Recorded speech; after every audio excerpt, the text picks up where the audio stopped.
episode of Surviving the Survivor. We bring you the best guests in all of true crime. Don't forget to subscribe and smash that like button. Here's your host, Emmy Award-winning broadcaster, Joel Waldman. What's up, STS Nation? Welcome to another episode of Surviving the Survivor. It is the podcast that promises to bring you the very best guests in all of true crime. It is not a tagline. It is our reality. And tonight, you all are in for a big treat because this is a very special panel. First, the latest news. Governor Hochul out of the great state of New York, she is vowing swift extradition of Luigi Mangione back to New York from the Commonwealth of Pennsylvania to face these murder charges, and they are the most serious murder in the first degree. Multiple news agencies reporting this evening that Luigi Mangione is expected to waive extradition. Tomorrow is going to be a busy day, about the last one I can take right now. Been a lot of busy days lately, and I promised my chiropractor I was going to straighten the computer, which I sort of did. Shout out to Naomi from Surfside Chiropractic. Anyway, she's been snapping my neck, which is a little scary. So these multiple news agencies are reporting that he's going to waive his extradition tomorrow. Of course, just this past Tuesday, as I said, he's charged with first-degree murder in the assassination of UnitedHealthcare CEO Brian Thompson. Here at STS, we always are thinking of the victims. So unfortunately, you see Luigi's picture all over the place. Nicole, thank you for asking. She's asking about the neck. Never had a neck issue in my life, but you can add that to the list. It's bothered me, but it's okay. So without further ado, well, before I say that, so a lot of people, the betting odds are that Luigi Mangione is going to be, again, waiving extradition. They're expecting NYPD detectives there tomorrow who will then bring him back to New York City, where he'll go to central booking and then likely be spit out to the infamous Rikers Island Jail prison in New York City. So without further ado, she is known as the Rikers whistleblower, Justyna Rzewinski. Close? Yes. Close enough. I'll go with Justyna.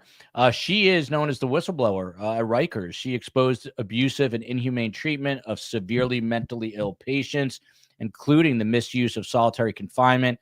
Her advocacy and her efforts to hold the system accountable led to a Department of Investigation inquiry, underscoring her commitment to reform and social justice. She is also currently a PhD candidate at the Wurzweiler School of Social Work at Yeshiva University in New York City and holds a BA in forensic psychology from John Jay College. Darren Mack, you see the name. He was born and raised in Brooklyn, New York, in a community that was plagued with a high concentration of poverty, substandard schools, and high rates of unemployment among Black and Latino males. In 1992, at the age of 17, Darren was arrested for being an accomplice to a robbery, ultimately sentenced to 20 to 40 years in New York, in the New York State prison system. And the first time he was in, he served a total of 20 years straight. So he definitely understands, and he has been behind bars in Rikers. Last, certainly not least here, Edwin Hernandez. He's a man of many hats. He's a fierce advocate for justice. Among his notable feats, he re-entered society after serving 5 years of incarceration, and he was able to become a certified recovery peer advocate and community organizer. He works with a lot of different campaigns, including, trying to get justice for some of these inmates at Rikers Island and at least get reform there. So we're going to dive right into it.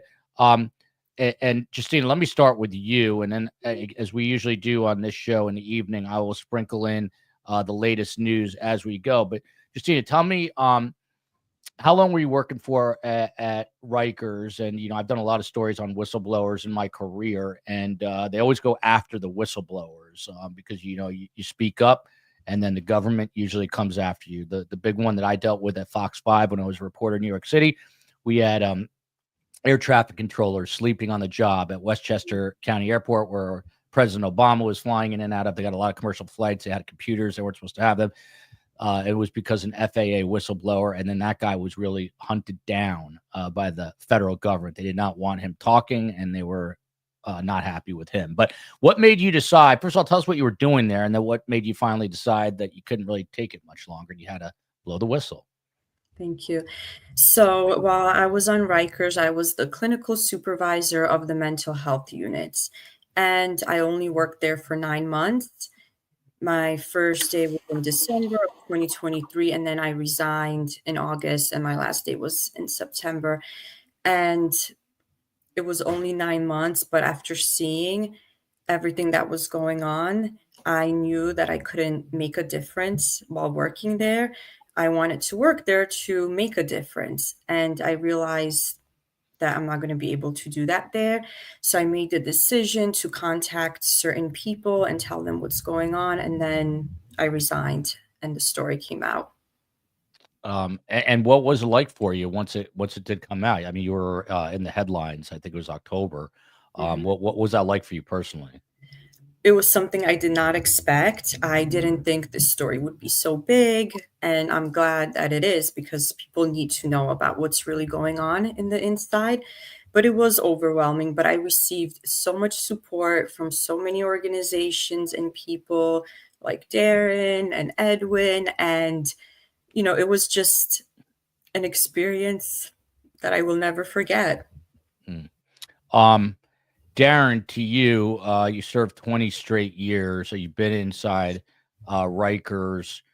Tomorrow, more than likely, it's going to be a busy day. Again, Luigi Mangione, this guy, is going to start his day in Pennsylvania. But again, NYPD detectives expected to pick him up and then take him to central booking. I know it was a long time for you, but what's it like when you're booked in, you've got the mugshots taken, and then you're bust out to Rikers? It's got to be scary as hell. Yeah, it's definitely a horrific experience. Being in a cell with 20 or 30 or more people. That's like unsanitary. With roaches and things like that. But then going to Rikers, people need to know that in New York City, there's actually 14 jails across the city. A jail next to the Queens Court, jail next to the Brooklyn Court, Bronx Court, the Manhattan Court. And that Rikers Island is not a prison like Attica or San Quentin. Rikers is a pre-trial jail complex with 10 jails on 400 acres of land. In fact, Rikers Island, I would argue, is the last penal colony in the United States where approximately 90% of the people detained there on Rikers today are there pre-trial, meaning they haven't had their day in court, and the rest of the small population are city sentence of a year or less, and a few are waiting to be transferred to a state prison. But it's horrific, for the thousands of people who are detained there today. My experience there, it was basically you either predator or prey. The dysfunction, the culture of violence, and the corruption, that exists on Rikers Island for too long. Survivors like myself and Edwin understood that it can't be fixed and it can't be reformed, and that's why we started the campaign to close Rikers, because it's a human rights crisis happening there right now for thousands of people. Yeah. I grew up in New Jersey, worked in New York City a long time. I got to be honest, I don't think I've ever actually seen Rikers Island, which is a good thing. But it's I was watching some video yesterday, and it is we have a big community overseas as well. Olive Green coming to us up from overseas saying it's huge. I had no idea. Yeah, it is massive. And again, as Darren was saying, this is where you go before you are tried. So everyone has got a presumption of innocence. Harvey Weinstein, someone said he was notably there. He's not doing well health-wise. Emmy here wants to know the hearing. So his preliminary hearing is tomorrow at 8:30 a.m. I think we're going to bring that to you live. There's no cameras, but there will certainly be cameras outside the courthouse in Pennsylvania. And again, there will be a handoff reportedly to NYPD detectives. Now, that everything is subject to change. He could decide last minute he doesn't want to waive extradition, in which case the governor is going to step in. When he gets to New York, if he does, he is expected to go to Rikers. But as you're going to hear from these guests, it is a notorious place. And he's a very high-profile inmate. So there's a chance they switch that too. Like in Pennsylvania right now, he's at a state prison, not at a jail. So Edwin, to you, you know, what was it, if you're, you know, willing to share that, you know, that kind of brought you down that road that got you in trouble, and then much more importantly, how are you able to get out of it and kind of turn your life around? Before I get into that, I would just like to give my condolences to the individuals who, to their families that have lost their life over the past year, and that goes to individuals who were detained on the island, as well as the correction officers. There was recently a death on the island of a correction officer who was unable to receive medical attention in a duly time. And my lived experience led me down a path of substance abuse and just making the wrong connections, social connections with the bad people in the neighborhood, and just being able to receive the therapeutic assistance needed really assisted me in changing my life around. I'm sorry, my dog is on me. It's all right. And We're dog friendly, by the way. They want to see that though. What's your dog's name? Tank. Tank. All right. Pitbull? Yeah. Oh, A bully. yeah. Go He's ahead. great. He's very lovable. Yeah. So just making the bad social connections and just adjusting into a different setting once released back into society, you know. And my experience down Rikers Island was nothing short of animalistic. You know, he should actually expect to have his basic human rights violated and his needs ignored. Aside from that, depending on the classification that he's in, it's just like Darren said, predator versus prey. Fascinating, not surprising, but fascinating and scary as hell. From the long running kind of joke within STS Nation, I am terrified of prisons. So they'll make fun of me tonight. But why can it not be fixed? Justyna, to you, I think you said that it can't be fixed. Why do you say that? What needs to be done? By the way, this is obviously going to be a show about Rikers, but also weaving in all the news with Luigi Mangione, who is expected to end up there. But why the issue of not being fixable, Justyna? Right. So there's so much corruption there, and it wouldn't be able to be fixed unless we close Rikers and build those new jails. Like, it's the whole Department of Corrections that's corrupt. So that whole system would have to be changed. But it can't be fixed by just people that are working there or people that are advocating. Like, the whole Rikers has to shut down. I think this is B-roll that the COE is about to play. Great minds think alike. This is the complex, you know, in New York City. Short, but you get the idea how big it is there. And you heard Darren say it's 11 jails on this complex. And again, pre-trial jails. So these are people who are awaiting trial. Darren, to you, this is something I think it fascinates me. I think it fascinates a lot of people. So he goes to central booking. He gets fingerprinted.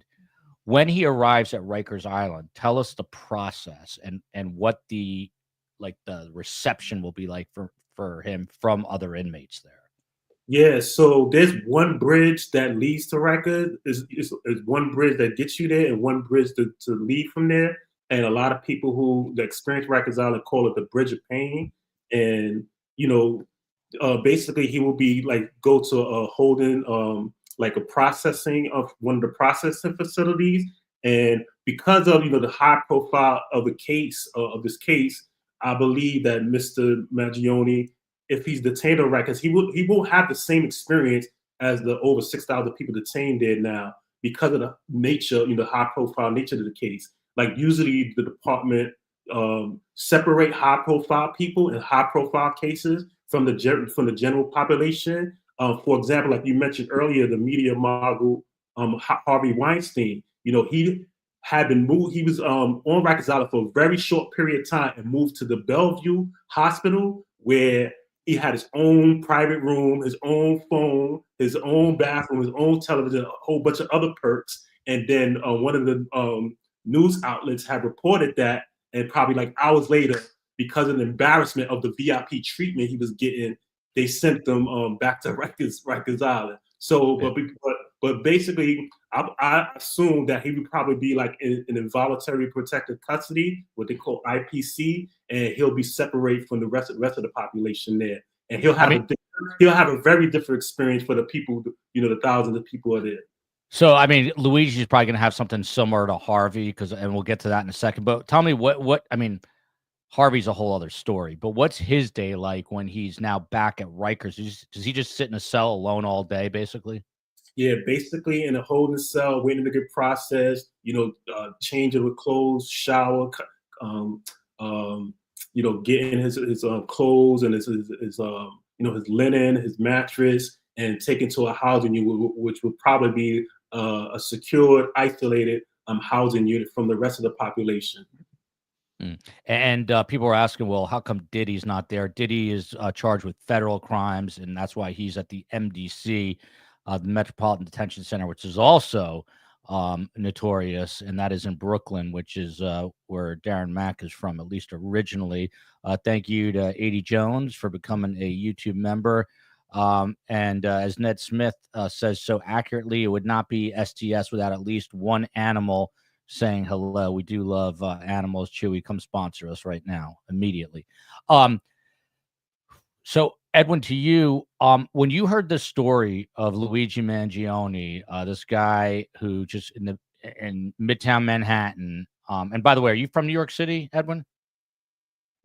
Yeah, born in Queens. Born in Queens. There you go. So you hear that. Only borough that I haven't lived in was Brooklyn. Oh yeah. Yeah. Sorry, I don't mean to cut you off there. But so this is Luigi Mangione. You hear the news. This guy is on 6th Avenue between 54th and 55th Street, and then he guns down the CEO of UnitedHealthcare. After you heard this, what were you thinking about this person? He's living in the movie. To even have the thought process to conduct an act like such, allegedly. But I couldn't believe it. It was unbelievable. Yeah. There seems to be a lot of evidence. Obviously, everybody is, again, presumed innocent, getting yelled at for, look at this. I have a Jewish mother. Now I have a lot of other mothers, thanks to the STS community. I don't know how old Jane is, but she's yelling at me to speak louder. Justyna, let me get to you. So tell me, because I'm interested, like my mother's a social worker. You're a social worker. What was your day like at Rikers? And is it like the movies where you're getting catcalled and whistled? You're obviously a young woman, a lot of high testosterone men in there. What was your day like, the reception from them, and your daily routine? Yeah, so my daily routine, I would supervise the units. I had 2 units. I would supervise the clinicians on the units. They had to do treatment plans, meet with those patients. So I would go over that with them. And if somebody decompensated who was severely mentally ill, I would also refer them to Bellevue, to their prison ward. And with the deadlocking, unfortunately, all the patients were decompensating so quickly because they were locked in a cell. They had no access to their medications, and I would have to send them to Bellevue. And a lot of times they would come back. And then when they would come back, they would go back to the cell. And the cells were smeared with feces, with flies. They were not even allowed to come out to take a shower. And it's something that I have never witnessed in my life. And I was so shocked when I saw all of this happening. And as you mentioned, me being a social worker, we have an ethical obligation to report abuse. So I couldn't just stand there, work there, and see this going on. I knew that there was something I had to do about this. We're going to get back to that. And again, the whole issue of not being fixable. But I was waiting for this because Rikers Island is fine. It's a jail, not a resort. People in this country are going to, a guy like Luigi Mangione, who's got a lot of evidence that is piled up against him, what lawyers call bad facts. There's going to be a bias in the media. There's no doubt about it. People are going to, basically convict him in the court of public opinion. But what about, I just would like to get your response to that comment that it's not a resort, it's a jail, and these guys basically don't deserve, deserve poor treatment in essence. Yeah. I think it was, what was this philosopher, Dostoevsky, right? He wrote that the degree of civilization is not measured by, how you treat the rich or the rich and famous. Is like, it's how you treat the most unfortunate, the people in prison. I think it was also yes, it's jail, but we have to remember, like, the people detained on Rikers Island, 90% of the people detained there are there pre-trial. They haven't been convicted of anything. most people are detained there because they can't afford to pay bail. If you're wealthy, you won't spend usually you won't spend a day unless the judge feels that you're a flight risk, so they won't give you bail. And but regardless of the fact, whether the people they're detained there, they should still be treated with human rights. If we value as a society human rights, if people should be treated human rights regardless, even if they convicted, we believe if we believe in human rights, we should value that and hold that for anybody, especially when they detained pre-trial and they haven't. Well, Darren, of those 90% who are detained pre-trial, do you know what percentage of those ultimately get convicted? I mean, are the majority of people there convicted? Yeah, I don't know what percentage, but I know a lot of people plead guilty. Just like in New York City, there was the Century Park 5, now it's exonerated 5, where there was a person to give a false confession, spent years in prison, and then years later, they find out somebody else testified and came out publicly that they was the one that committed that crime. But they went through this horrible experience. Look at even Khalif Browder. He was an 18-year-old kid accused of stealing a $70 book bag, spent 3 years on Rikers, and 2 of those years in solitary confinement. He went through all of that, and he said, "Hey, plead guilty, and you got a year in already. You'll give you time served, and you could go home today." But he said no, because he didn't commit that crime. He fought the case, and eventually they dismissed the charges because they didn't have enough evidence. But that experience traumatized him so much, he eventually took his own life, and that's what kind of spurred the movement to close Rikers because of the corruption, as Justyna mentioned, and because of the horrific conditions and the suffering that's been happening for far too long. Yeah, that's a good point. Khalif Browder, a huge story in New York City. Steve LaPointe here. I'm a lifelong New Yorker. Mike saying that he thought Luigi Mangione would get away with it. Edwin, to you, obviously, I hear what Darren is saying, but there are obviously a lot of guilty people there as well. Why do you think so many people, but especially Luigi Mangione, didn't kind of think this out? I mean, obviously he did because he was well prepared, but why didn't he think, now there's a very good chance he's going to be spending the rest of his life behind bars. What is it about, people who have a tendency to commit crimes, especially the worst of them, like murder, where they're not thinking, hey, the result of this is going to be now my life's taken away because I have to go to prison? I'm sorry, my connection is unstable. I wasn't able to even hear what you had just asked me. I was just asking you, why do you think criminals who are convicted and guilty, why are they not thinking, well, if I kill this person, now my life's ruined. I'm going to be in prison the rest of my life. Why isn't that extra step taken? Well, he's cutting out. So Edwin's got a little shoddy service. So Darren, I'm going to toss that back to you.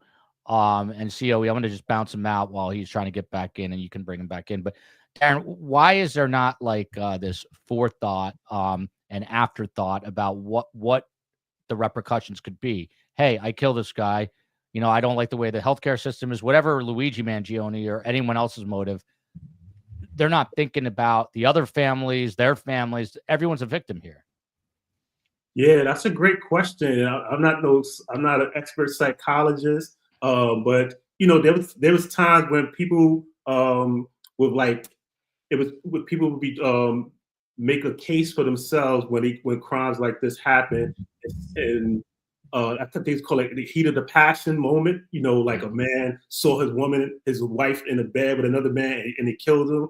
And it's probably no really thought about it. Some people just reactionary, and they take matters to their own hands instead of really thinking to deal with situations like that. But it could be a variety of reasons, and I'll definitely be interested as well to understand the psychology what drove him. There's been a lot of reports, about that his family was denied some medical, and so that could be a driver. It could be various factors could drive people to do certain things, and especially from his background, there's reports out there that he came from a very wealthy family. His grandmother left millions, $30 million to the family, and hey, What would drive a person like Harvey Weinstein, who was a media mogul, to do what he do?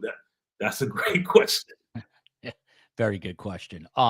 If I may say so myself. But Justyna, to you, this is kind of up the social workers alley here. So this, to me, there was a press conference on Tuesday, and aside from the fact that he's being charged with first-degree murder, second-degree murder, and acts of terrorism and all these other things, what happened was the mother, Kathleen, stopped hearing from her son back in July. And then in November, she files a missing persons report. She thought he was living in San Francisco, but he was actually in Honolulu. So now the San Francisco police are looking for this guy, and they contact, they see kind of the wanted posters, all the pictures that we've seen. And a sergeant in the San Francisco PD says, this kind of looks like my missing person. So he calls the mother. So the guy in San Francisco calls the mother, and the detective in New York, this is a little convoluted, he relayed the story. So he said they had a conversation where she didn't indicate that it was her son in the photograph. So she doesn't tell him, yeah, that's my son. But she says it might be something that she could see him doing. In other words, she could see him murdering somebody. What does that tell you about the family dynamic? What does it tell you about his state of mind? Right. Yeah, so her saying that, maybe there were some signs earlier. Maybe he was very outspoken about like reasons why he would want to do this. But that is definitely troubling to hear that like she could see him doing that. A lot of times people that commit murder, who would be considered psychopaths, sometimes they hurt animals when they're children. They lack empathy. So maybe that's what was happening with him, but it's difficult to say because we're not sure exactly what happened. I didn't speak to the mom, so it's difficult to say. I'm getting reprimanded by Space Coast. I know Space Coast, we've got to get this camera back up.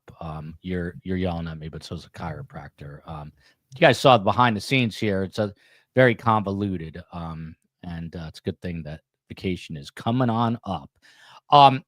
So if you could, Edwin, can you hear me now? Yeah, awesome. So I asked Darren this. What's it like to walk down the halls of Rikers the very first time? What is that? Tell us what that paint the picture of that experience. My first time walking down Rikers Island, I had to put my head down and put my hands behind my head. I couldn't look at any officers' faces. There was a unit there of, I guess, highly classified officers that they actually had assault weapons on them. And just walking past them with your head down and your hands up was a very serious situation of being escorted to your block and just not knowing what's going to happen next. It's very uncomfortable, highly uncomfortable. That's all I can say. And now, are people like, you see in the movies, are they yelling through their jail cells to the new guys? What are they saying to you? I mean, how scared are you? Well, it depends. There are individuals who bump into people that they know all their life from being on the street together. So it's different for everybody. My experience was more along the lines of thinking how I was going to eat, because there was no, when you first arrive to the island, you're not getting financial assistance when there. So you really have to worry about how you're going to eat, how you're going to survive, how you're going to make a phone call, because you cannot yourself access those resources. You can't put money on your cell phone account, on the phone account, or utilize the communication system. So you're dependent on an outside resource that you might not even have a connective avenue to. Yeah. And by the way, Luigi Mangione, as you heard Darren say, comes from a lot of money, and he's already had something. We're going to get to it in a little while, like 158 deposits into the commissary. I'm going to tell you how many visitors he's had and who they were. But Darren, before we get that, again, just so everyone knows, tomorrow morning, 8:30 a.m. in the Commonwealth of Pennsylvania, Luigi Mangione is going to have a preliminary hearing, and that's supposed to be filed by an extradition hearing. But all reports point toward the fact that he's going to waive extradition. His own attorney spoke to CBS and said that. So he's going to waive extradition, and then he's going to be transported back to Manhattan. So there's going to be the morning in Pennsylvania, and then very likely you'll see in the evening is when he's got his first hearing before a judge in New York City. So Darren, you guys have been there. What is central booking like in Manhattan? I sort of asked you this earlier, but walk us through that. He gets fingerprinted, he gets his mugshots, and then where do you get sent to stand in front of a judge? Yeah, it's been a long time, and I went through situ bookings in the Brooklyn system. But like just as you described, like get his fingerprinted, taking the photograph, going to the holding cell, and basically waiting to have a hearing in front of the judge. You know, he might have a discussion with his attorney if it's court appointed, you know, or if it's like, you know, a private attorney. Just to think about like maybe try to get bail. I think in the Pennsylvania case, he was denied bail.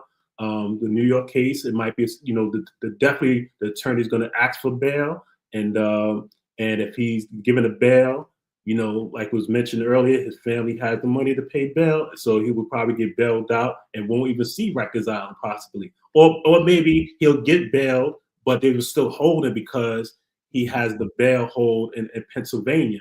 So he'll, you know, so I don't know how would that look like. Yeah, I don't think he's getting out. I think they're going to hold him. The question is, do they hold him? Do you think he's too look, the whole world was following this case. Is he too high risk to put into Rikers, in your opinion, Darren? Too high risk? I don't think so. There were a lot of, you know, celebrities and entertainers that's been on Rikers. Lil Wayne was on Rikers. You know, it's so many. I think Tupac spent some time on Rikers.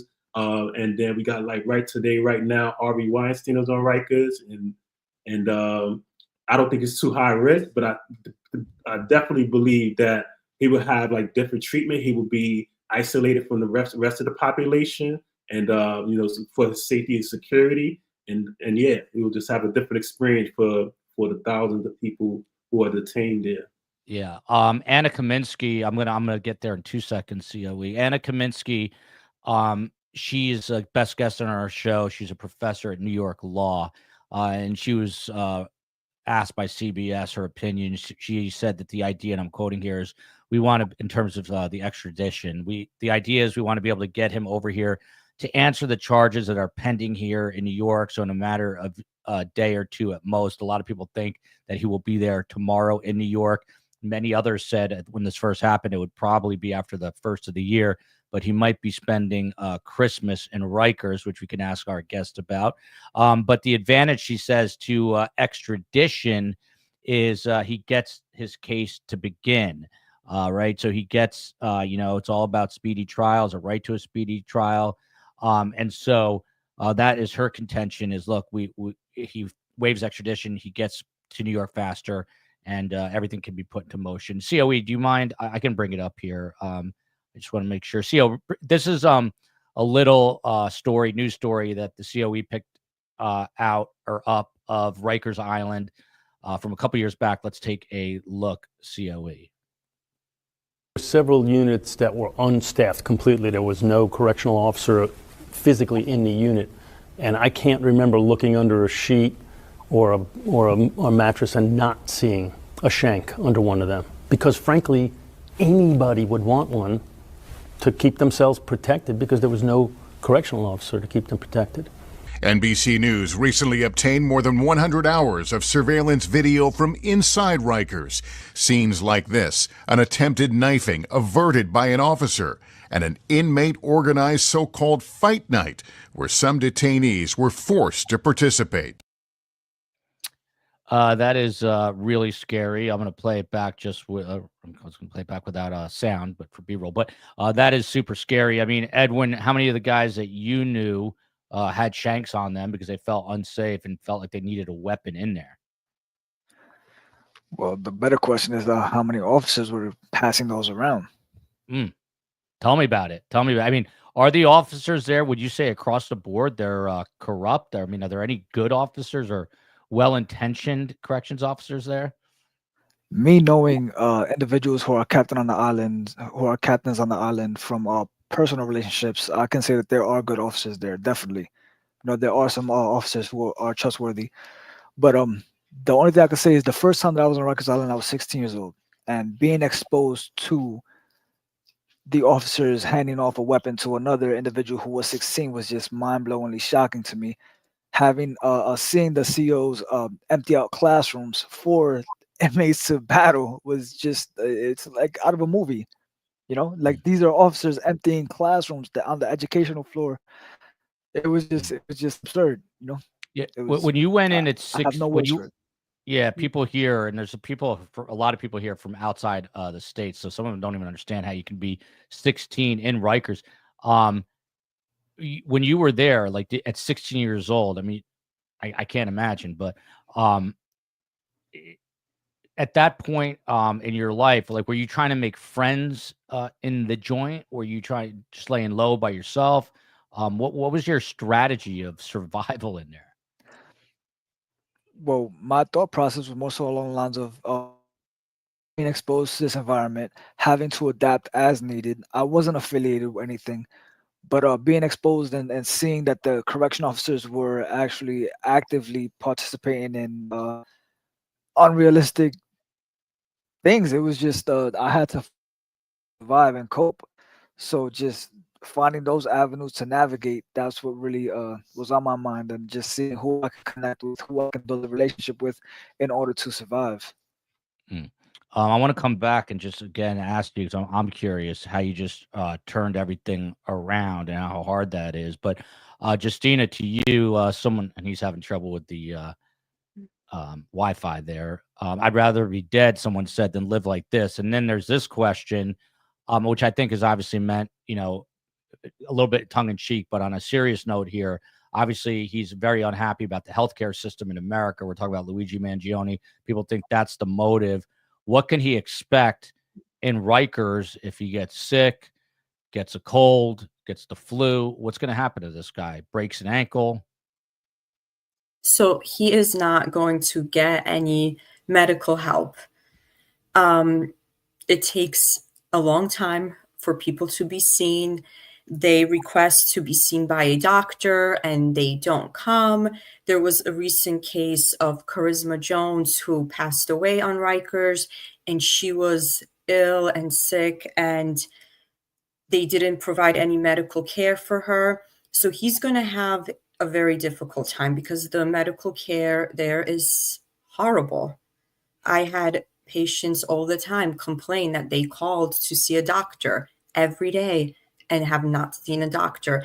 And then the Department of Corrections will say that those individuals refused to go see a doctor. Yeah. And by the way, I mean, Justyna, do you think that these conditions, again, this is kind of a mix of life at Rikers for Luigi, but also just life at Rikers and prison reform. And because I just went on that little tangent, I forgot what I was going to ask you, but I'll remember and I'll come back to you in a minute. But we mentioned it's going to probably be there for Christmas in Rikers. You spent a few there, Darren. Tell me about that? Christmas Eve, Christmas Day. Is it a different mood? What's it feel like in there? Yeah, it's always hard, during the holiday times, when people with families are gathering together and you're sitting in the jail cell, don't really not around family members and friends. And it's probably like the most down moments being incarcerated during the holiday times. And yeah, sometimes, and one of the things that, sometimes happens, like half of the population of Rikers Island has a mental health diagnosis. A lot of people don't know that. 20%, half of the population, so that's over 3,000 people on Rikers Island right now have a mental health diagnosis. Some people come. Say that again. I missed the number. One more time. What's the number on that? Over half of the population of Rikers Island, over 3,000 people have been diagnosed with a mental health challenge. Some people develop a mental health illness there. Some people come in a mental health illness and never got diagnosed, and then they find it. And then others come in with mental health illness, and because of the conditions, the horrific conditions, it's exacerbated. And 20% of that population that has a mental health illness have what they call SMI, serious mental illness, meaning they have 2 diagnoses or more. And since this mayor been in office, actually, there's been an increase like a 62% increase of people with SMIs on Rikers Island. And as Justyna said, the person that she was a whistleblower for had a mental health issue, and they locked them in a cell for 24 hours for days and weeks, and they didn't get the medical attention that they need. So it's basically Russian roulette for the majority of people detained on Rikers Island. Wow. Darren, I don't know that I mentioned this off the top. I apologize. So what is your organization? Where do people find you? We'll do it again at the end, but just let everyone know.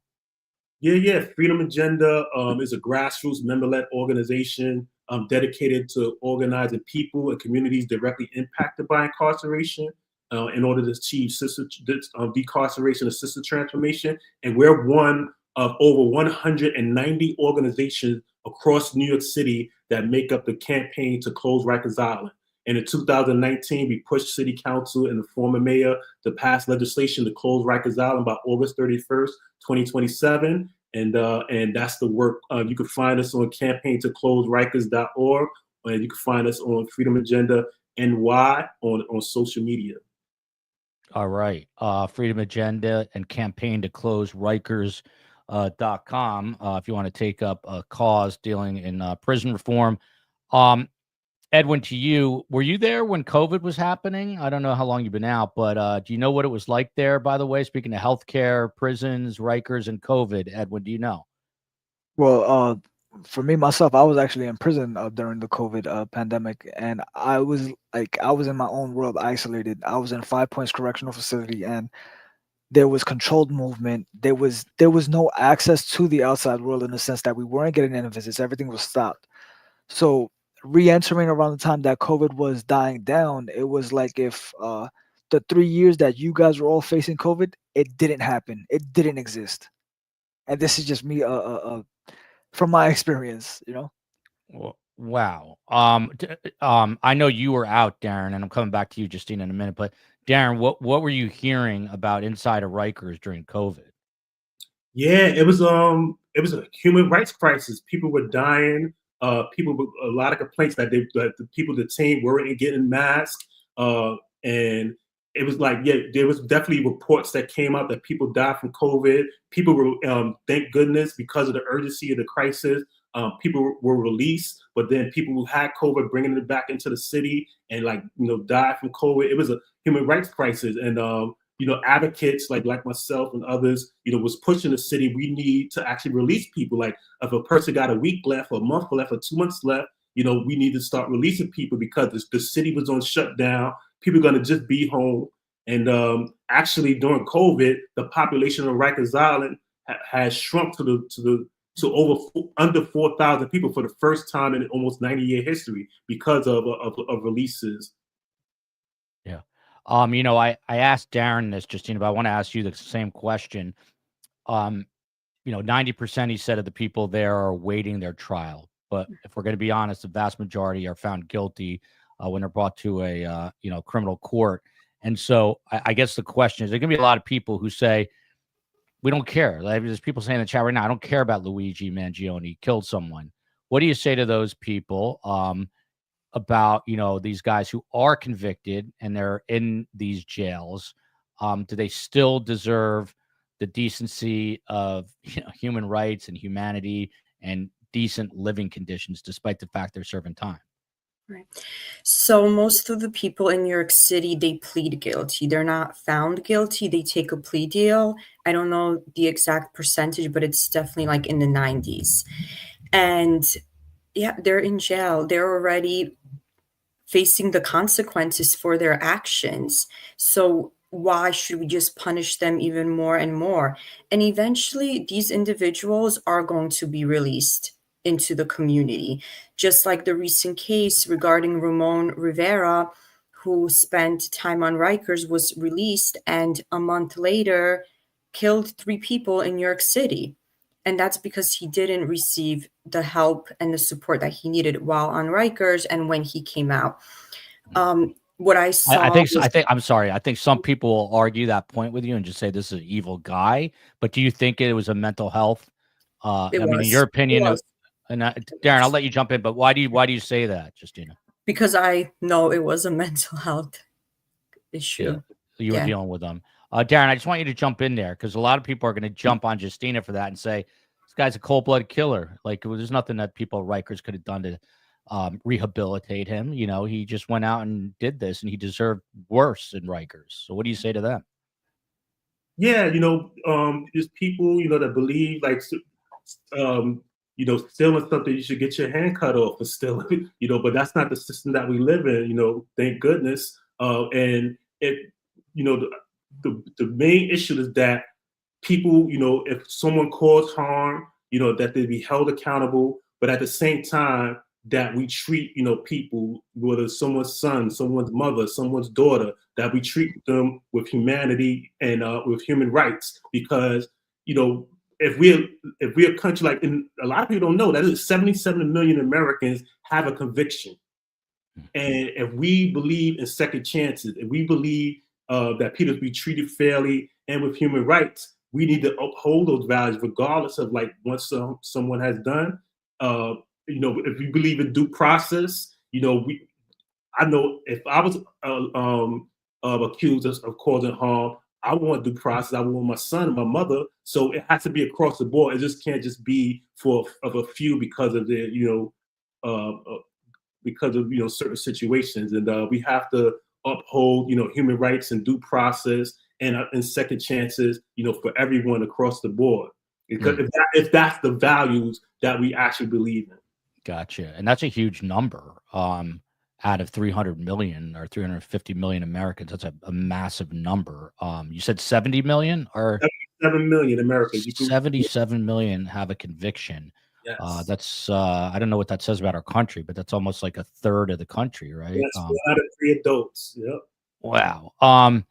Edwin, to you, getting back to Luigi, obviously, again, we've talked about it, very wealthy, good-looking guy with ripped abs that some women find attractive. What is he going to be a target in prison?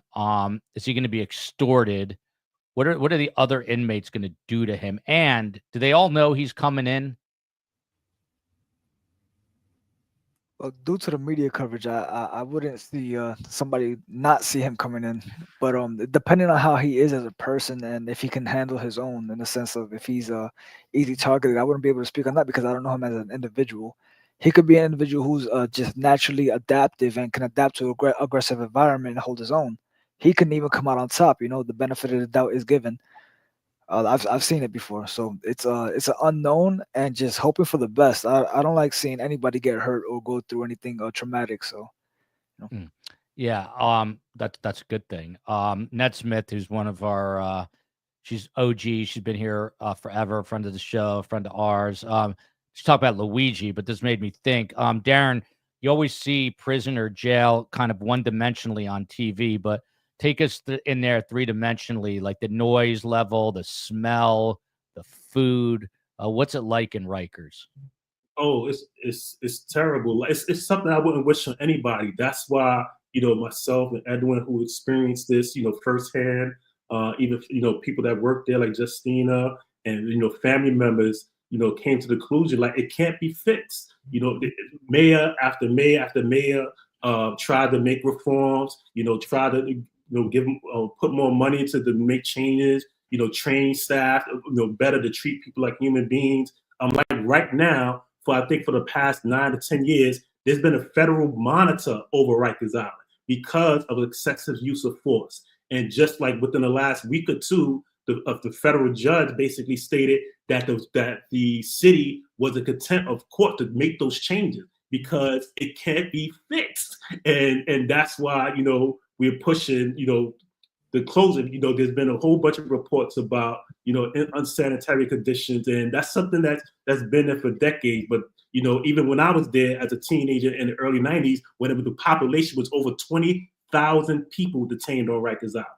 And by the way, yeah. I'm sorry, I didn't mean to cut you off there, but are there some people there who are serving out like life sentences who have been convicted, or it's only pre-trial?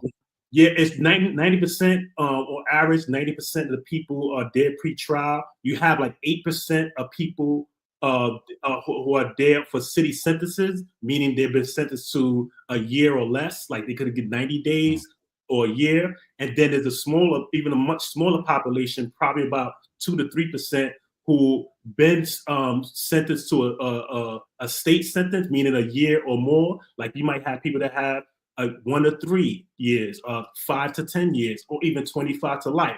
That's waiting there to be transferred to a state prison in New York. Do you happen to know like the person who's been there the longest right now, how long they've been there for?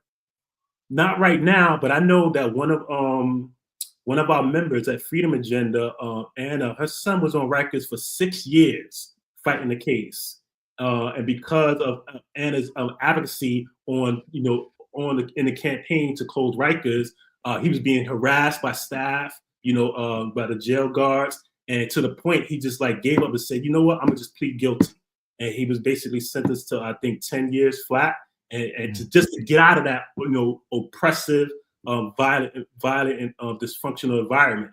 So 6 years.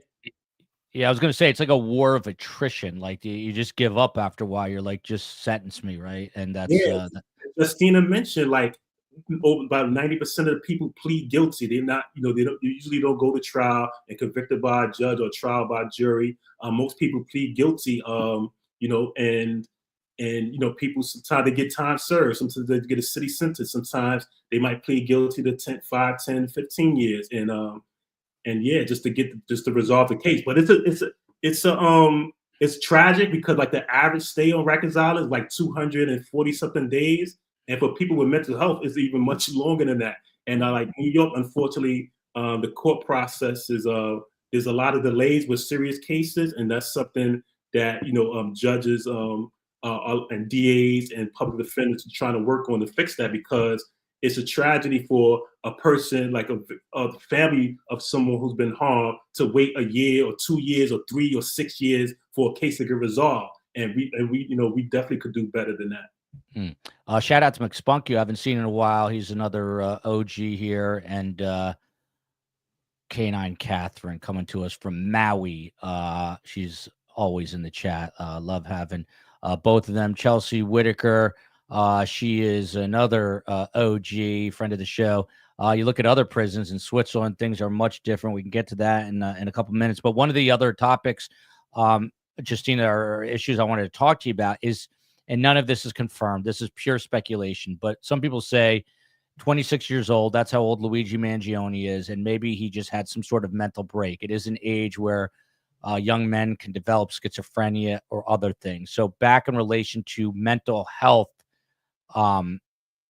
evaluations and the mental health treatment he will get in Rikers. Am I asking a foolish question? Because you're not going to let's just say he hypothetically he is now schizophrenic. I'm not saying he is, I'm saying hypothetically. Then what kind of treatment would he get at Rikers? Just medication? Would he be speaking to a therapist? How would that work? So he would receive medication. However, like I mentioned, sometimes people are not taken to get their medications, or they don't come on the unit. So it's not a guarantee that he would be able to have his medication every day. He would do an assessment, and he would meet with a therapist, a clinician, but those sessions are very brief. It's really just to see how the person is doing. It's not actual mental health treatment. Abby Croston, thank you very much for this super chat. STS is truly taking it to the next level. Thank you. Refining the focus, adding new programming, building incremental content. I can't wait to see STS light the YouTube's on fire in 2025. That's going to happen after I take a vacation, because that fire is going to peter out quickly if I don't get to one soon. But I got to say, it is a team effort. The COE is a glue that keeps us together. Behind the scenes, the chief of everything. You got Steve Cohen, the best booking producer in the business, who we like to call Meave Moen. Space Coast on the West Coast. He is an audiophile and audio genius, and does a lot of the behind the scenes work, including putting out the audio podcast. Of course, the mods. And I always say, you see it here, I say best guest on this side, better community on the other side. I got the best community in all of true crime. So thank you for that. Justyna, back to you. There was a question earlier about the elderly. It's not, my mom is now 85. Not that she's elderly, but she's up there in her years. What happens to older people at Rikers or elsewhere in these prisons? So older adults stay on Rikers. They will be transported to Bellevue or another hospital to get treatment, but they will do their time, finish their time on Rikers Island. And I know there's been also articles about individuals who were sent to the hospital and a few minutes later died. And that's because they were not receiving that treatment while they were on Rikers. So they're going to spend, if they're dying, they're going to spend their last days and moments of life on Rikers Island. And going back to healthcare, it's been proven that people who are in prison and in jail, like Rikers Island, their health deteriorates at a faster pace than individuals in society because of the food that they receive, the trauma that they experience, not having access to medications and medical care. Yeah. Someone here is asking about Rex Heuermann. He's the accused Long Island serial killer. He's not at Rikers. He's out on Long Island. Rikers is for the city of New York, and he is in Suffolk County out there. Thank you, McSpunky. Happy holidays. Blessings right back to you and everyone. STS, happy Hanukkah, Merry Christmas, Happy New Year, Kwanzaa, whatever it is that you celebrate. Have a good one, and appreciate everybody being here. Truly three best guests. Yes, I agree. So Edwin, we're getting a little information about Luigi. So he's not in a jail, speaking of this, in Pennsylvania. He's actually in a state prison because he is high security, and I think they wanted a scary one too, man. It was built in like 1889. It's freaky looking. But we know now, Edwin, he's received 40 emails, 53 pieces of mail, and 3 visitors, none of whom are family. They're all attorneys. So again, 40 emails, and for all the public, like endorsement of this guy, for lack of a better term, 40 emails and 53 pieces of mail in a country of 370 million people, not a lot of support for him. So, Edwin, you think he's feeling alone and just like what is going on right now? I wouldn't think so. Personally, I wouldn't think so because me myself, I had about 3 visitors in the whole 5 years that I was incarcerated, and I didn't feel alone with that. So that support went a long way. I can imagine what he was going through his mind. Hopefully, he sees the available opportunities that he's has in front of him, especially when it comes to the legal support. So it seems like he has his plate full. Yeah, and Edwin, when you say that you were, you had 3 visitors in 5 years, family didn't come up or to see you? Was a trip too far? Did they not care? How did that affect your mental health? Well, my mother developed cancer while I was incarcerated and eventually passed away. Sorry. So just going through that, I appreciate that. Just going through that, it was more so along the lines of having a child here back at home and determined to get back home into the community, which was a part of my rehabilitation, just having that motivation to get back to being a father and an active member of the community. Because as a New Yorker who's lived in all the boroughs now, except for Brooklyn, feeling that there's a bigger part that I can play in the community to help uplift others, and that's where I'm at today. Yeah. So you have? Can I ask you? Are you married? You have a child? You said. I'm single father. Single father. Okay. How old's your child? He's 8. 8. And I mean, it's got to be hard because I'm assuming you and I have slightly different backgrounds. Like my mom was all over me. I had a dad who was a doctor. You, I'm sure, have a very different background. And, it's such a fine line in this world. It's kind of a lottery system. And same with Darren. He's born into a bad, really hard, difficult part of Brooklyn, which is where Mike Tyson, ironically, is from, Brownsville. But how are you now going to, keep yourself out of trouble? You seem like such a good guy, but you probably had, you were kind of like behind the 8 ball to begin with. So how do you now, tell yourself, I'm going to stay out of trouble, going to do better? Is it an everyday battle for you? Well, I'm a man that's strong on faith, and I just leave everything to God, in the sense that I'm continuing to read the books that were given to us and just take those as my advice in order to move forward and just make every day about having good deeds in my life. And the more good deeds I can do, the better. Advocating for the community and just building bridges. I'm getting the chills from that. So, is it a boy or a girl? Your child? Oh, he is 8, my son. He's 8. Awesome. I have a 5, soon to be 6-year-old. I'm probably 50 years older than you, so I did it late. But that's cool. We'll have to have them hook up one day and meet up, and they can wrestle each other. But I'm not wrapping the show yet. I'm very impressed that people are able to turn their lives around. So kudos to you for doing that. I mean, Darren, how tough? You again were a teenager in the early 90s, so you and I are of similar age, definitely different backgrounds, I would say. But how are you able to literally? I mean, man, if you heard the things that I whine about, but how are you able to turn your life around and then keep it turned around? Yeah, I had a lot of support. I have a big family raised by both my parents who actually just celebrated the 63rd anniversary. Oh, congrats! It's amazing. And I have a really large family, and I had a lot of support on the inside. I had the opportunity to get involved with a college program called the Bar Prison Initiative. There's a documentary about the program called College in Prison. You can find it on PBS. And got my associate's and bachelor's degree. Then I was released, came home, and got involved with advocacy around these social justice issues, and ultimately, wound up getting my master's degree at Hunter College.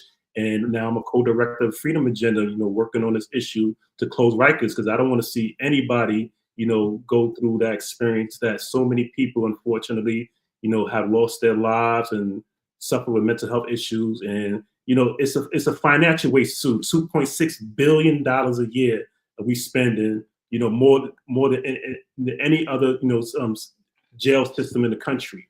It's the highest, and we could be utilizing that money for better things like housing, like mental health, and social programs. So that's what kept me on track. Yeah, we try to keep things, even though the subject matter is always tough in true crime, we try to keep things a little light. So I think you guys will appreciate this. I've got 2 dogs at home, Fred and Ethel, but Fred is a pug. He just turned a year old. He's a menace. And so we put him in the SHU, his own solitary housing unit. I got a sign up that says his name, but it also says, "Welcome to San Quentin State Prison." So he's in there. And because of this discussion tonight, the COE announced in the chat that she has let him out of what he's always out when I'm there, but now she's let him out. So I'm look, you've inspired people already. And Fred thanks you from the bottom of his heart that he is now a free man as well. But Analytical Blarney, thank you. She just had a super chat up there. She was saying it's a really tough time of year. I mean, Edwin, to you in the system when you were in during the holidays, what's it like for you and the other prisoners in there? Well, for me, it was a little different. I had a little network going on in the sense of inside community. So we'd get together and cook meals. I'd get the turkey, somebody else would get the vegetables, and I'm sure Darren went through it as well. Somebody would get ingredients, and we just all come together and put it all together and just enjoy the food together. And in a sense that there's actually facilities that have 200 individuals being held on one side of the cell block. So there'd be 200 people, 200 different conversations, or 100 different conversations, depending on how it's set up, music playing, and that's just the best we can make of it. That's literally wow. The do you have friends who are on the outside now from prison? Well, there's individuals who I've been able to get connected with in a system and getting back on their feet, and we just keep that network growing. Good. Just trying to positively create new avenues for individuals to come home, get employed, and just make a difference to the community. Wow. Good. Do you have a full-time, steady job? Is that something that you have, or is it tough to get? Yeah. Currently, I'm working as an outreach specialist for the John Jay Institute for Justice and Opportunities. Oh, awesome. Okay, good. Kelly Wentworth here. Joel, my dogs are named Lucy and Desi, very closely related to Fred and Ethel. They're brother and sister. I'm a huge Lucille Ball collector. It's funny when you find things out like that. You never know what somebody's into. I collect UFC action figures, which the COE is making me get rid of now. It's probably about time. Justyna, haven't heard from you in a little bit. I'm sorry. We're all intrigued by the stories of these former inmates here, but it is a tough time of year, and you're the social worker, and this is why I decided I'm going to do a show on Christmas Eve, just because I know some people don't have a place to be or someone to be with. So I'll do something Christmas Eve. But what's your recommendation to people? We're kind of all over the place tonight with the show, but I love it. What's your recommendation to people who have a tough time this time of year? And I can guarantee you, to bring it full circle, Luigi Mangione is going to be one of those people. Right. So my recommendation would be to be around people who support them and just not spend these holidays on their own, because it can be very lonely. So hopefully they do have a support network that they can spend time with, because it can definitely be depressing. And when I worked on Rikers Island, I didn't work on Christmas Day, but the day before and after, and I saw how depressing it was for the patients there.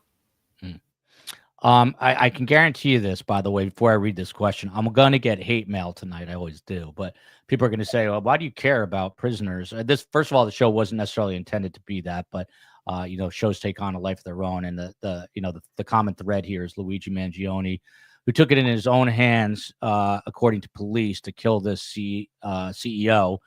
And, he's obviously got to have his day in court, but, this comment just made me think, people are going to be like, I don't want to change anything. But the question from Best Nancy is, what can we do to help affect change, Darren? Yeah, it's so many issues in our world and across the country. I think that, to find out what you're most passionate about or that you want to get involved with, and you have to join an organization. You have to join an organization because, prayer is good, but prayer without faith, without actions, is not really going to move the needle on a lot of the issues that's affecting our community, affecting our a city, a state. So what we can do is like join an organization that's working on issues that you're passionate about to want to resolve. Well said. By the way, if you guys appreciate the content here, we're working hard, all four of us, every day, plus the mods who are always here, and it is a thankless job. If you appreciate it, please hit that like button. Please subscribe. And we also have a Patreon channel Patreon page where the COE puts a lot of like court documents, all sorts of things in there. So, and thank you. Look at this, right on cue from Christine. We love Canada, by the way. Our OG true crime story is the murder for hire of Dan Markel, who was a Harvard undergrad, who was a rising legal scholar from Toronto, born in Montreal. So we've got a big Canadian contingency. Edwin, I'm curious just to get your take on this one. So the New York Police Commissioner Tish, who she is newly appointed, at this press conference on Tuesday, and we'll wrap in a few moments and get some closing thoughts, but she said, and I quote, "We don't celebrate murders. There is no heroism in what Mangione did. This was a senseless act of violence. It was cold and a calculated crime that stole a life and put New Yorkers at risk." By the way, the hardest time this Christmas is going to be for Brian Thompson's family, his sons, who are going to be wondering, where is my father? Why was he taken from us? But what do you think of these comments, Edwin, that the police commissioner said this is not a heroic act? He just murdered somebody. Do you agree with her? Honestly, wholeheartedly. I'm definitely not standing behind any murders. That's just point blank period. Yeah, it's not right. Yeah, well said. And Darren, your assessment of that comment? Yeah, I could see why she responded that way, because there's been like down at Wall Street, there was like these posters of like CEOs wanted, all these CEOs, and then they had the person who was murdered with an X over his face, and that's just like make me think about like where the political climate is going, like what people are thinking to celebrate, celebrate this murder. Like, it's kind of like, a lot of questions come to mind. Yeah, for sure. And by the way, again, to repeat, he's only, in a country of 350 million Americans, gotten 40 emails and 53 pieces of mail. By the way, his 3 visitors were all attorneys. One of them is Agnifilo. I always mispronounce that. The husband is Sean Diddy Combs' attorney. So they're obviously paying for a high-priced criminal defense attorney. Stephanie here, thank you for this.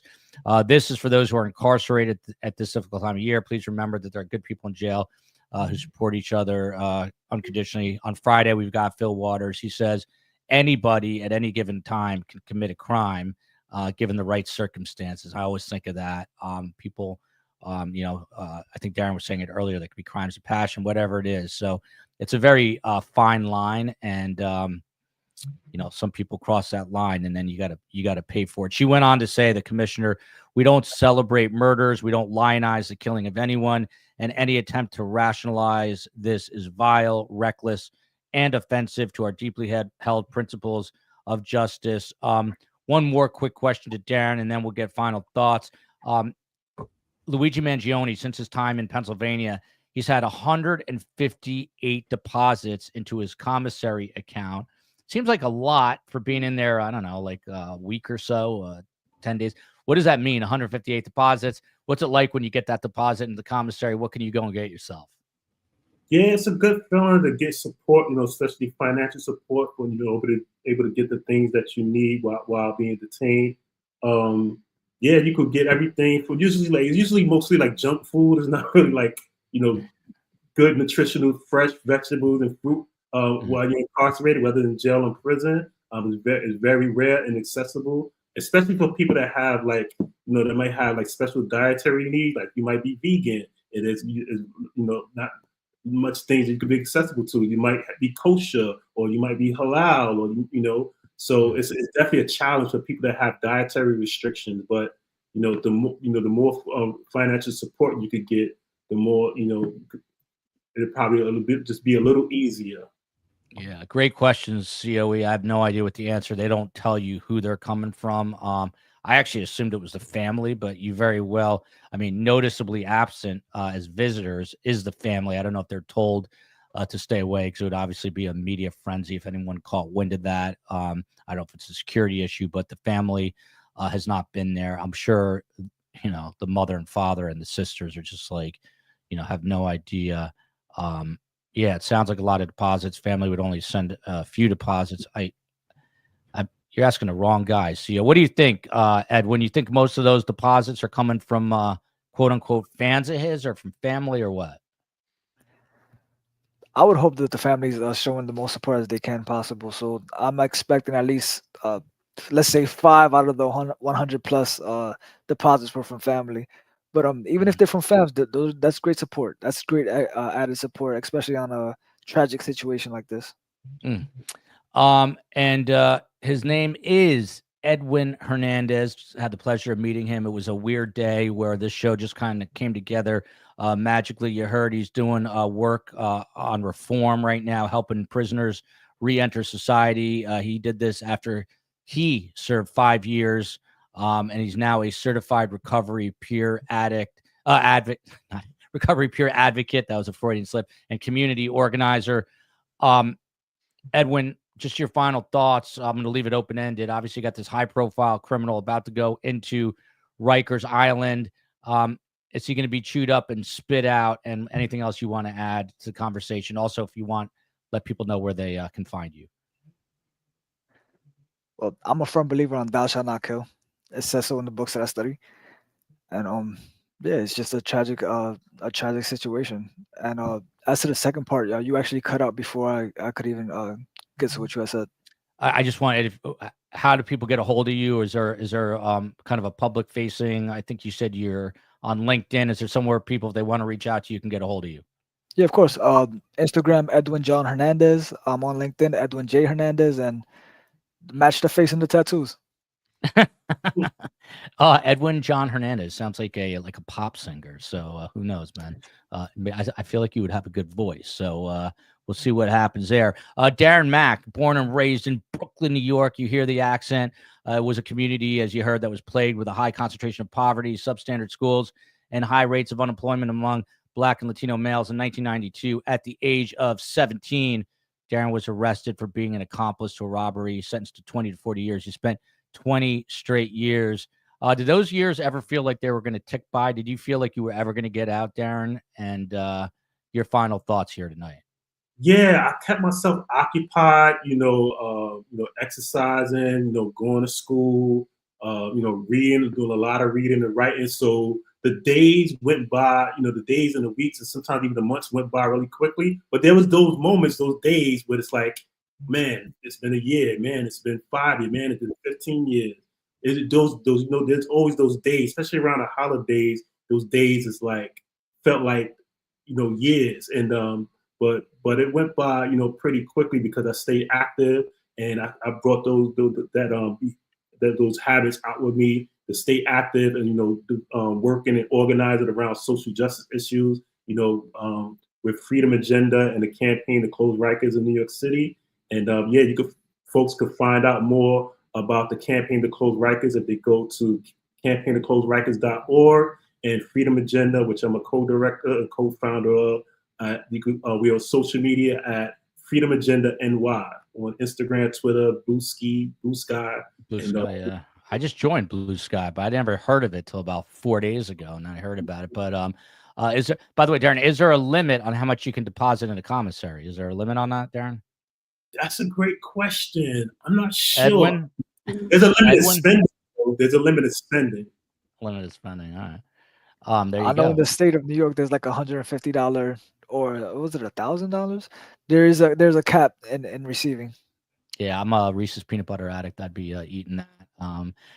By the way, Darren, like when you're, just out and about, walking through the streets of New York, and I think you said you have kids, you have a wife, but what do you appreciate the freedom you think more than most people? I think mostly everybody who spent, a significant amount of time in prison, especially like, 10, 20, 30, 40 years or more, definitely appreciate it. I've been home 12 years now, and it's been days that seem so surreal. Like, people don't like to go shopping with me because it's like I'll spend hours in the supermarket because it's so much, variety. But yeah, it's definitely surreal. I'm definitely appreciated and grateful for it. And mostly just to be around people, just to be around and learn about people and taste different foods. So it's all, even after 12 years, it's so many things. That's such a new experience because I spent, most of my teens, all of my 20s, and most of my 30s, incarcerated.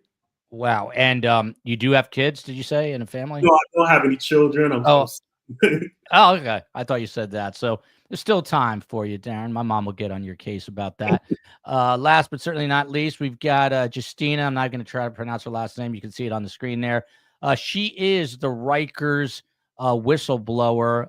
She exposed abusive and inhumane treatment of severely mentally ill patients. She is working to get her PhD right now, and she's a licensed social worker. She helped put this all together tonight. I'm going to leave it open-ended for you, Justyna. And where can people find you? Obviously, a lot of people in this country, you heard 77 million get convicted. It's a lot of those spend time in these prisons. A guy that's probably going to spend a lot of time is Luigi Mangione. Your final thoughts tonight. Thank you. I do feel like we as society fail these individuals. These individuals are coming home. So, for example, like I mentioned earlier, Ramon Rivera, I didn't work with him on Riker, so I can't speak on how he was there. But even the Mayor Adams, did a press conference and said the mental health treatment and the criminal justice has failed this individual. So yes, we can look at him that he killed 3 people, but we have to look at the reasons why and how are we supporting these individuals when they come home, because I've seen firsthand the treatment that they receive while they're incarcerated. And I think as a social worker and just a human being, whenever we do see any injustice, we have to speak up for it. Social workers have an ethical obligation, but like I said, just as a human being, I often wondered, don't these officers think about if that was their child or their brother or their uncle? Like, it can happen to any of us where we end up in jail. And it's, like I said, as human beings, we have to look at how are we treating these individuals. They're already incarcerated. They're in jail. They're paying for the consequences. So why punish them even more? And these are people with, like I said, with severe mental illness who were born with this mental illness. They did not ask for it. And most of the patients that I worked with on Rikers Island were in and out of foster care system, homeless, sleeping on the trains. And it's just another cycle. Really well said. And people want you guys back. We'll bring back Edwin as well as Darren and Justyna. Appreciate the three of you coming on such short notice. Really do appreciate that. Thank you to STS Nation. Tomorrow's going to be another busy day. Somehow I'm going to get the energy back up for that. But we've got Luigi Mangione.